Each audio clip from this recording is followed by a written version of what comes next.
சிறகடிக்க ஆசை சீரியல்ல அடுத்து வர எபிசோட்ல என்ன மாதிரியான ட்விஸ்ட் எல்லாம் இருக்க போகுதுங்கிறத இந்த வீடியோல பார்க்கலாம்.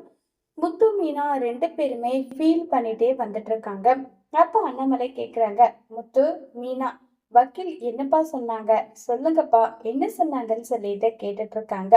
அப்பா அது வந்துன்னு சொல்லிட்டு முத்து வந்து தயங்கிட்டே இருக்காங்க. எதுவா இருந்தாலும் பரவாயில்ல முத்து, சொல்லுன்னு சொல்லிட்டு கேட்டுட்டு இருக்காங்க.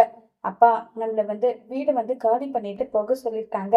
இது வந்து நமக்கு இது ரொம்பவே பெரிய ஒரு பிரச்சனை தான்ப்பா. ஆனா இதுக்கு தவிர வேற வழி இல்ல. நம்ம வீட்ட காலி பண்ணிட்டு போய் தான் ஆகணும்னு சொல்லிட்டு இருக்காங்க. உடனே மனோஜ் வந்து, அதுக்கு தான் சொல்றேன், வீட நல்லபடியா சேல்ஸ் பண்ணிட்டா இந்த பிரச்சனை இருக்காதுன்னு சொல்லிட்டு சொன்னதும் உடனே முத்துவுக்கா ரொம்பவே கோவம் வருது. ரவி வந்து கண்டபடி திட்டிட்டு இருக்காங்க. உன்னாலதான் இப்படி ஒரு நிலைமை. அப்படி இருந்தும் நீ எதுக்காக தேவையில்லாம இப்படி பேசிட்டு இருக்க, கொஞ்சம் பொறுமையா தான் இரேண்டான்னு சொல்லிட்டு மனோஜை திட்டுறாங்க. இல்ல, எல்லாரும் ஃபீல் பண்ணிட்டு வீட்டை காலி பண்ணிட்டு போகணும்னு சொல்லிட்டு நம்ம முடிவு எடுத்திருக்கோம். இப்படிப்பட்ட சூழ்நிலையில என்ன பண்றதுன்னு சொல்லிட்டு தான் நான் சொன்னேன். நான் சொன்னது தப்பான்னு சொல்லிட்டு மனோஜ் வந்து கேட்டுட்டு இருக்காங்க. உன்னால தாண்டா எல்லா பிரச்சனையும் சொல்லிட்டு மனோஜை முத்து திட்டினதும் உடனே விஜய சப்போர்ட் பண்றாங்க. அவன் என்ன தெரிஞ்சா பண்ணான், ஏதோ தெரியாம பண்ணிட்டான், அதுக்கு அவனை திட்டி மட்டும் இப்ப என்ன ஆக போகுது, இதுக்கு ஒரு முடிவே இல்லையானெல்லாம் சொல்லி கேட்டுட்டு இருக்காங்க.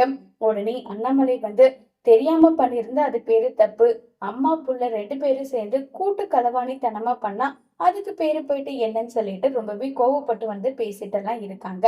இதை கேட்ட உடனே வந்து விஜய்க்கு ஒரு மாதிரி ஃபீல் ஆயிடுது. இப்ப எங்கதான் நம்ம போறது, அப்படின்னா இந்த வீட்டை விட்டு நான் போயிடணுமா, அப்ப நான் செத்துடணுமான்னு சொல்லிட்டெல்லாம் அண்ணாமலை ஒரு மாதிரி மனசொடிஞ்சு ஒரு மாதிரி ஃபீல் பண்ணி பேசிட்டு இருக்காங்க. இதை கேட்டதும் முத்து வந்து கட்டி பிடிச்சி, அப்பா ஏப்பா இப்படி பேசிட்டு இருக்கீங்க, சில பேர் நம்ம வீட்டை விட்டு வெளியே போயிட்டு அசிங்கப்பட்டு அவமானப்பட்டு நிக்கணுன்றதுக்காக தான் இப்படி ஒரு விஷயம் வந்து பண்ணிட்டு இருக்காங்க. அது நடக்க கூடாதுன்றதுக்காக தான் இப்படி ஒரு பிளான் நாங்க போட்டிருக்கோம்ப்பா. வீடு நம்ம கையை விட்டு எங்கேயும் போகாது, கொஞ்ச நாளைக்கு மட்டும் கொஞ்சம் அட்ஜஸ்ட் பண்ணிக்கோங்கப்பான்னு சொல்லிட்டு ரொம்பவே ஃபீல் பண்ணி முத்து வந்து பேசிட்டு இருக்காங்க. முத்து, எங்கடா போகிறது, எங்க போறதுன்னு சொல்லி கேட்டதும் உடனே மீனா வந்து, எங்க வீட்டுக்கு வாங்க மாமா, உங்களை நல்லபடியா நாங்க பாத்துக்கிறோம்னு சொல்லிட்டு எல்லாம் இருக்காங்க. ஸ்ருதி ரவி அவங்க அம்மா அப்பா வீட்டுல வந்து ஸ்ருதியோட அம்மா அப்பா வீட்டுல இருக்கட்டும். டேய், ஆளுக்கு ஒரு பக்கம் நீங்க போறீங்க, நான் எங்கடா போகட்டும்னு சொல்லிட்டு மனோஜ் கேக்குறாங்க.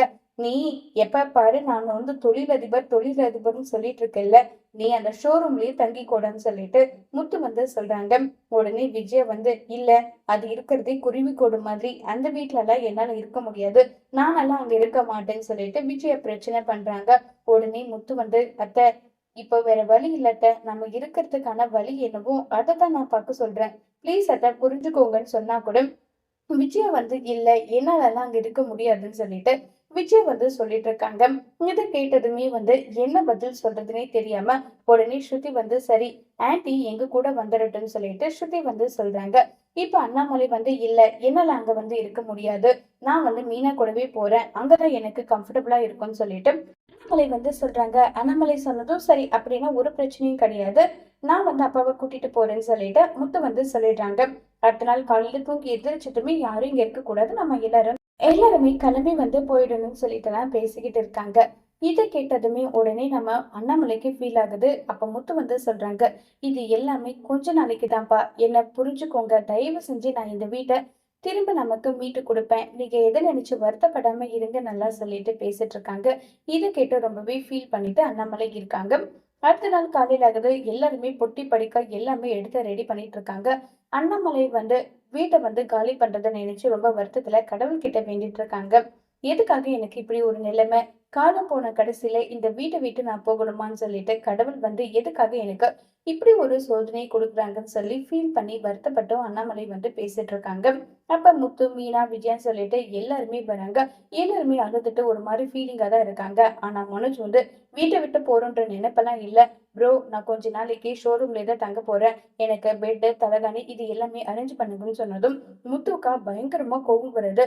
இப்ப இந்த நிலைமையில நம்ம இருக்கிறதுக்கு காரணமே இவன் தான், வீட்டை விட்டு போக போறோமேன்னு சொல்லிட்டு நம்மளே ஆளுக்கு ஒரு பக்கம் வருத்தத்துல இருந்தா இவனுக்கு பெட்டு தலகாணி எல்லாம் வேணுமான்னு சொல்லிட்டு கோவப்படுறாங்க. அவன்லாம் திருந்தாத ஜென்மம், அவன் கிட்ட பேசி என்னாக போகுது, வீட்டுன்னு சொல்லிட்டு ரொம்பவே வருத்தப்பட்டும் ஃபீல் பண்ணியும் வந்து பேசிக்கிட்டு வந்து இருக்காங்க. இப்ப அண்ணாமலைக்கு போறதுக்கு நினைச்சு ரொம்ப வருத்தப்பட்டுட்டே இருக்காங்க. வீட்டை விட்டு போறதை நினைச்சு விஜய் ஒரு பக்கமும் அழுதப்பட்டுட்டு இருக்காங்க.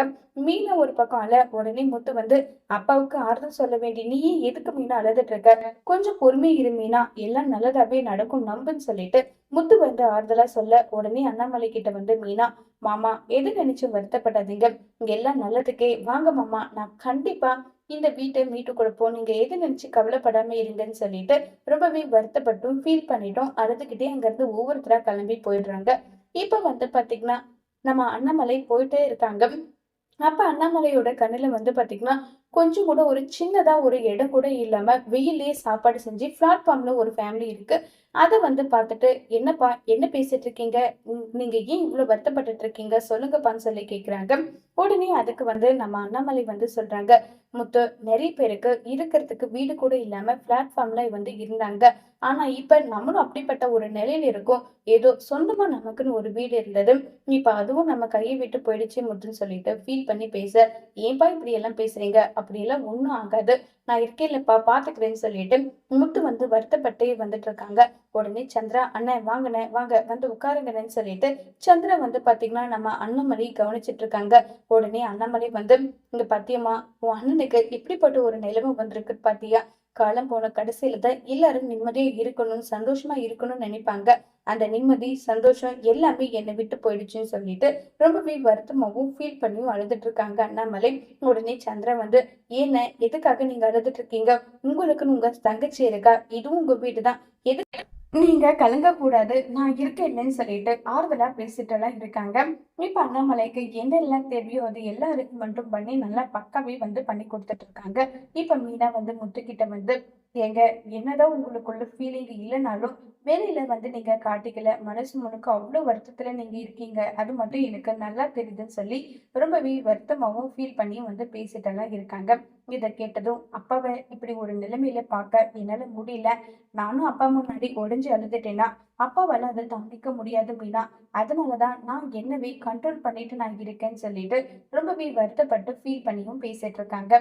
சரி விடுங்கங்க, எல்லாத்துக்குமே கால அவகாசம்னு ஒண்ணு நேரம்னு ஒண்ணு இருக்குல்ல, அதுபடிதான் நடக்குது, இதுக்கெல்லாம் நீங்க ஃபீல் பண்ணிட்டெல்லாம் இருக்காதீங்கன்னு சொல்லிட்டு நம்ம மீனா வந்து ஆறுதலா வந்து முத்துக்கெல்லாம் பேசிட்டெல்லாம் இருக்காங்க. அடுத்ததான் நம்ம ஸ்ருதி ரவியை காட்டுறாங்க. ஸ்ருதி ரவி கூட விஜயா வர்றது நம்ம ஸ்ருதியோட அம்மாவுக்கு கொஞ்சம் கூட பிடிக்கிறதே கிடையாது.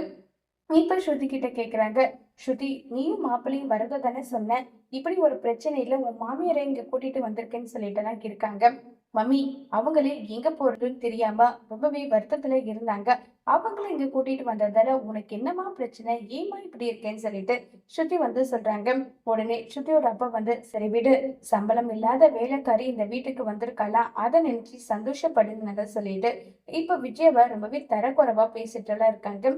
சம்மந்தியம்மா எப்படி இருக்கீங்க, உங்களுக்கு இப்படி ஒரு நிலைமை நான் நினைச்சு கூட பார்க்கல, எப்பவுமே கௌரவமா கம்பீரமா நீங்க இருப்பீங்க, உங்களுக்கு இப்படி ஒரு நிலைமையான்னு சொல்லிட்டு திரும்ப திரும்ப குத்தி காட்டுற மாதிரி பேசுறாங்க. இது வந்து கொஞ்சம் கூட விஜயாவுக்கு பிடிக்கிறதே இல்ல. வேற வழி இல்லாம நம்ம விஜயாவும் இங்க வந்து இருக்காங்க. ஆன்டி என் அம்மா கொஞ்சம் அப்படிதான், அட்ஜஸ்ட் பண்ணிக்கோங்க, நான் இருக்கிற வரையும் என் அம்மா எதுவும் சொல்ல மாட்டாங்க, நாங்க ரெஸ்டாரண்ட்டுக்கு கிளம்பி போனதுக்கு அப்புறம் கொஞ்சம் பார்த்து நீங்க இருந்துக்கணும் ஆன்டின்னு சொல்லிட்டு தான் இருக்காங்க. விடு ஸ்ருதி, அவங்களுடைய புத்தி எனக்கு தெரிஞ்ச விஷயம் தானே, இப்போ எந்த ஒரு பிரச்சனையும் பண்ணக்கூடாத ஒரு இடத்துல நான் இருக்கேன்ல, நான் எந்த பிரச்சனையும் பண்ண மாட்டேன், கவலைப்படாதுன்னு சொல்லிட்டு இப்ப நம்ம விஜயா வந்து மீனா சொன்னதையெல்லாம் நினைச்சு ஃபீல் பண்ணிட்டு இருக்காங்க. அடுத்ததான் நம்ம மனோஜை காட்டுறாங்க. மனோஜ் கிட்ட வந்து அவங்க ஃப்ரெண்டு ஏண்டா இவ்வளோ பிரச்சனை பண்ணிட்டோம், எப்படி உன்னால இவ்வளோ நிம்மதியா இருக்க முடியுதுன்னு சொல்லிட்டு கேக்குறாங்க. நான் என் ஃபேமிலி கிட்ட வீட்டை வித்து பணத்தை கொடுத்துடலான்னு சொல்லி கேட்டேன், ஆனா அவங்க யாருமே ஒத்துக்கல, அப்படி மட்டும் பண்ணியிருந்தா யாரும் வீட்டை விட்டு போய் இப்படி கஷ்டப்பட வேண்டிய அவசியமே இல்லையேன்னு சொல்லிட்டு மனோஜ் சொல்ல, உடனே அவங்க ஃப்ரெண்டு வந்து ஏண்டா யாராவது சொந்த வீடை வித்துக்க ஒத்துப்பாங்களா, நீங்க அதை கோவில் மாதிரி பார்த்துட்டு இருக்கீங்க, உன்னுடைய அம்மாவும் சரி அப்பாவும் சரி அது மேல அவ்வளோ உயிரா இருக்காங்க, அவங்க எப்படி வீட்டை வித்துக்க ஒத்துப்பாங்க, அறிவு கெட்டத்தனமா நீ பேசுறிய நல்லா சொல்லிட்டு கோவப்பட்டு பேசிட்டெல்லாம் இருக்காங்க. கரெக்டா அந்த இடத்துக்கு ரோகிணி வராங்க. மனோஜ் மனோஜ் என்ன பண்ணிட்டு இருக்க மனோஜ் நீ இங்கன்றாங்க. வா ரோகிணி, என் நிலைமைய பத்தியா, இப்ப ஷோரூம்ல தான் எனக்கு பெட்டு எல்லாமே அரேஞ்ச் பண்ணியிருக்கேன், வீடு தான் எனக்கு ஷோரூமு, ஷோரூமு தான் இப்ப வீடு, அந்த நிலைமைக்கு நான் வந்துட்டேன்னு சொல்லிட்டெல்லாம் இருக்காங்க. என்ன மனோஜ், ஏன் மனோஜ் இப்படி ஒரு நிலைமையில நீ இருக்க? இப்படி நீ கஷ்டப்படணும்னு என்ன அவசியம் இருக்கு? ஏன் உனக்கு உன்னுடைய மனைவி உன் கண்ணுக்கு தெரியலையா? நீ என்கிட்ட வர வேண்டியதானேன்னு சொல்லிட்டு இருக்காங்க. எதுக்காக தேவையில்லாம உன்னை டிஸ்டர்ப் பண்ணணும்? அதனாலதான். என்ன மனோஜ், நீ தான் எனக்கு எல்லாமே. நீ எனக்கு வர்றது டிஸ்டர்பா? அதெல்லாம் ஒண்ணும் இல்ல. நீ வா மனோஜ்னு சொல்லிட்டு ரோகிணி கூப்பிடுறாங்க. உடனே மனோஜ் கிட்ட மனோஜோட ஃப்ரெண்டு, நீங்க பாருடா மனோஜ், தேவையில்லாத பிரச்சனை பண்ணிட்டு இருக்க. ஏற்கனவே உனக்கும் ரோகிணிக்கும் கோர்ட்ல விவாகரத்து நடந்துட்டு இருக்கு. இப்படிப்பட்ட நேரத்துல நீ ரோகிணி கூட தங்குறது தேவையில்லாத பிரச்சனை. உன் குடும்பத்துல 1008 பிரச்சனை போயிட்டு இருக்கு. இப்படிப்பட்ட நேரத்துல நீ கூட போனா தேவையில்லாத பிரச்சனை தான் வரும்னு சொல்லிட்டு இருக்காங்க. உடனே ரோகிணி என்ன பிரச்சனை வந்தாலும் நானும் சரி மனோஜும் சரி 2 பேரும் சேர்ந்து நாங்க டீல் பண்ணிக்கோம். உங்க வேலையை நீங்க பாருங்கன்னு சொல்லிட்டு கோவமா ரோகிணி மனோஜை கூட்டிட்டு போறாங்க. இதெல்லாம் கடைசியில இங்கதான் முடிய போதும் தெரியலன்னு சொல்லிட்டு இப்ப மனோஜோட ஃப்ரெண்டு இருக்காங்க. இப்ப சிந்தாமணியோட ட்ரக்கு காட்டுறாங்க. சிந்தாமணி பயங்கர ஈகரா ரொம்பவே சந்தோஷமா வந்துட்டு இருக்காங்க. உடனே பைனான்சியர் கேக்குறாங்க, என்ன மேடம், உங்க முகத்துல எப்பயும் இல்லாத பொலிவு தெரியுது. பல வீடு நீங்க ஜப்தி பண்ணிருக்கீங்க. அதுக்கு கூட நீங்க இந்த அளவுக்கு சந்தோஷப்பட்டது கிடையாது. இந்த வீடை ஜப்தி பண்ண உங்களுக்கு அவ்வளவு சந்தோஷமான்னு சொல்லி கேக்குறாங்க. ஆமா, அந்த முத்து மீனா அவங்க குடும்பம் நடுத்தெருவுல நிக்கதில்ல. அதை பார்த்து எனக்கு சந்தோஷத்துக்கு அளவே இல்லை. அவங்க கண் கலங்கி நிக்கிறத பாக்குறதுக்காக அவ்வளோ ஈகரா நான் இருக்கேன். சீக்கிரம் போ, நான் போயிட்டு அவங்கள வீட்டை ஜப்தி பண்றதை பார்த்து நான் சந்தோஷப்படணும்னு சொல்லிட்டு இப்ப நம்ம சிந்தாமணி வந்துட்டு இருக்காங்க. சிந்தாமணிக்கு இது ஒரு மாதிரி பயங்கரமா ஷாக்கா இருக்கு. ஏன்னா வீடை பூட்டிட்டு ஆல்ரெடி முத்து மீனா ஃபேமிலியோட கிளம்பி போயிட்டு இருப்பாங்க. இதை பார்த்ததும் சிந்தாமணிக்கு ரொம்பவே பயங்கர ஏமாற்றமா போயிடுது. என்ன இது, இந்த முத்து மீனை இந்த அளவுக்கு உஷாரா பிளான் பண்ணிருக்காங்களே. நான் கூட இவங்களை எப்படியாவது கண் கலங்கி வெளியே தெருவுல நிப்பாங்க, 4 பேரை பார்த்து இவங்களை பார்த்து சிரிப்பாங்கன்னு சொல்லி நினைச்சிட்டு இருந்தா எல்லாத்துக்கும் ஆப்போசிட்டா இப்படி ஒரு விஷயம் நடந்துருச்சேன்னு சொல்லிட்டு சிந்தாமணி இருக்காங்க. மேம், இப்ப வந்த வேலையை பண்ண வேண்டியதுதான், வீட்டை சீல் வைக்க வேண்டியதுதான் சொல்லிட்டு இருக்காங்க. வேற என்ன பண்ண முடியும், வீட்டை சீல் வச்சுதான் ஆகணும், சீலை வைங்கன்னு சொல்லிட்டு இப்ப சிந்தாமணி சொன்ன மாதிரி வீட்டுக்கு சீல் எல்லாம் வச்சிடுறாங்க. இப்ப பாத்தீங்கன்னா சிந்தாமணி நேரா மீனாவுக்கு கால் பண்றாங்க. என்ன, தெரிச்சு பயந்து ஓடிட்டுங்க போலன்னு சொல்லிட்டு எல்லாம் இருக்காங்க. நாங்க தெரிச்சு ஒண்ணும் ஓடல, பயந்தும் ஒண்ணும் ஓடல. நீ போட்ட சதியை முறியடிக்கணுன்றதுக்காக தான் நான் வந்திருக்கேன்னு சொல்லிட்டலாம் மீனா சொல்றாங்க. என்னதான் நீ பிளான் பண்ணாலும் நீ பிளான் பண்ணது நடக்கல இல்ல சிந்தாமணி. நாங்க அசிங்கப்பட்டு அவமானப்பட்டு வீட்டை விட்டு வெளியே நிக்கணும்னு சொல்லிட்டு நீ எவ்வளவு ஆசைப்பட்ட, கடைசியில பத்தியா அது நடக்கல, நடக்கவும் விட மாட்டேன்னு சொல்லிட்டு இருக்காங்க. என்னதான் நீ உங்க குடும்பத்தை தப்பிக்க வைக்கலாம்னு நினைச்சாலும் இப்ப வீடு வாசல் இல்லாம நடு தெருவுல தானே நிக்கிறீங்க. எங்கேயோ போயிட்டு யார் வீட்லயும் ஒண்டிட்டு தானே இருக்கீங்கன்னு சொல்றாங்க. இப்படியே இருக்காது. இன்னும் எண்ணி ஒரு வாரத்துல நாங்க வீடை மீட்டு திரும்ப பழைய மாதிரி நாங்க கெத்தா அந்த வீட்டுல வாழ போறோம். இது நடக்குதா இல்லையா பாரு சிந்தாமணின்னு சொல்லிட்டு நம்ம மீனா சிந்தாமணிக்கு சவால் விடுறாங்க. உடனே சிந்தாமணி, அது நடக்கவே நடக்காது, நான் இருக்கிற வரைக்கும் அது நடக்க வாய்ப்பே இல்லைன்னு சொல்லி சிந்தாமணி சொல்றாங்க. சிந்தாமணி சொன்னது நடக்குமா இல்ல மீனா சவால் விட்டபடி வீட்டை மீட்டு சந்தோஷமா நம்ம அண்ணாமலை கிட்ட சாவியை கொடுப்பாங்களாங்கிறத வரப்போற எபிசோட்ல வெயிட் பண்ணி பார்க்கலாம். தேங்க்யூ.